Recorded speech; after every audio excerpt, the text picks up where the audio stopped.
నేల మట్టిని నా కఫల్లో వేసి మీరు సమాధి చేయండి అని చెప్పినటువంటి జాతి అది ముస్లిం.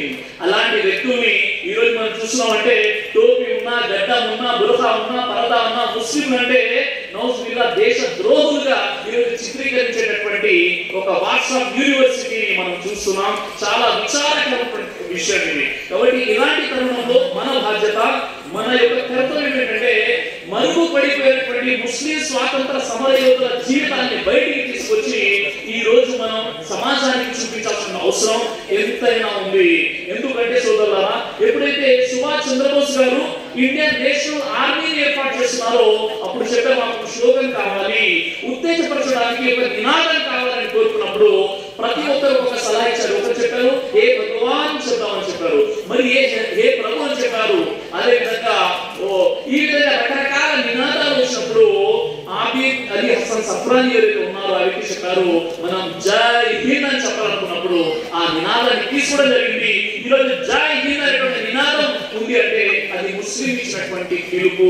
ఇలా క్విట్ ఇండియా ఉత్సవం ఉంది, ఆ పేరు ముస్లిం ఇచ్చినటువంటి పిలుపు. కానీ ఈరోజు అఫ్సోస్ విచారకరమైన విషయం ఏంటంటే ఈరోజు ముస్లింల చరిత్రను ఈరోజు మర్చిపోయారు. చివరి ఒక విషయం చెప్పి నేను ఈ ప్రసంగాన్ని ముగిస్తాను. అదేంటంటే ఒక యవ్వనంలో ఉన్నటువంటి పులి ఉంది, ఒక వృద్ధాప్యంలో ఉన్నటువంటి పులి ఉంది. ఈ రెండు కూడా గొడవలు పెట్టేసుకున్నాయి, మనస్వాదాలు వచ్చేసాయి. ఆ తర్వాత ఎడమోహం పెడమోహం. కొన్ని రోజుల తర్వాత ఏం జరిగిందంటే అతను చూసి ఏం జరిగిందంటే వృద్ధాప్యంలో ఉన్నటువంటి పులిపై ఒక 100 అడవి కుక్కలు ఒకేసారి అటాక్ చేశాయి. చాలా దారుణమైన పరిస్థితి ఏర్పడింది. అంతలోనే యవ్వనంలో ఉన్నటువంటి పులి అక్కడి నుండి వెళ్తుంది.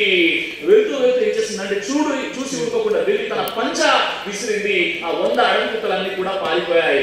వెనకనే చెట్టు వెనక కూర్చొని చూస్తున్నటువంటి గుంటలకు వచ్చేసి మీరిద్దరు శత్రువులు కదా, మీరు విడిపోయారు కదా, మరి ఎందుకు నువ్వు కాపాడడానికి వచ్చావు అంటే మా మధ్య శత్రుత్వం ఉన్న విషయం కరెక్టే, కానీ కుక్కలు తల దూచుకునేంత శత్రుత్వం మాలో లేదని చెప్పడం జరిగింది. ఆ విధంగా ఈరోజు హిందూ ముస్లిం మధ్య నుంచి గొప్ప ఐక్యత ఉంది. ఆ ఐక్యతను భంగపరచడానికి ఎన్నో కుక్కలు ఎదురు చూస్తున్నాయి. ఆ కుక్కలకు సమాధానం చెప్పాలంటే ఈ రోజు మన సయ్యద్ షానవాజ్ అహ్మద్ ఖాద్రీ రచించినటువంటి పుస్తకంలో ఇలాంటి పుస్తకాలు మార్కెట్లోకి రావాల్సిన అవసరం ఉంది. ముఖ్యంగా మా సోదరుడు మన ఖమ్మం యొక్క టౌన్ ప్రెసిడెంట్ మరియు అన్నలేని సేవలు అందించినటువంటి జావేద్ భాయ్ రావడం జరిగింది. జావేద్ భాయ్ చాలా దగ్గర నుండి చూశాను.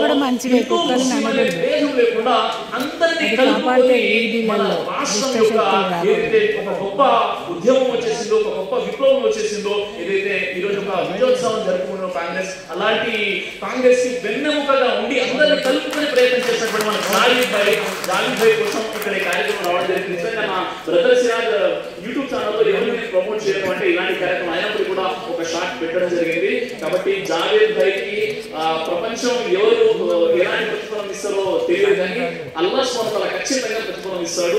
నెక్స్ట్ టైం మంచి ప్రోగ్రామ్ మళ్ళీ కలుద్దాం. జై హింద్.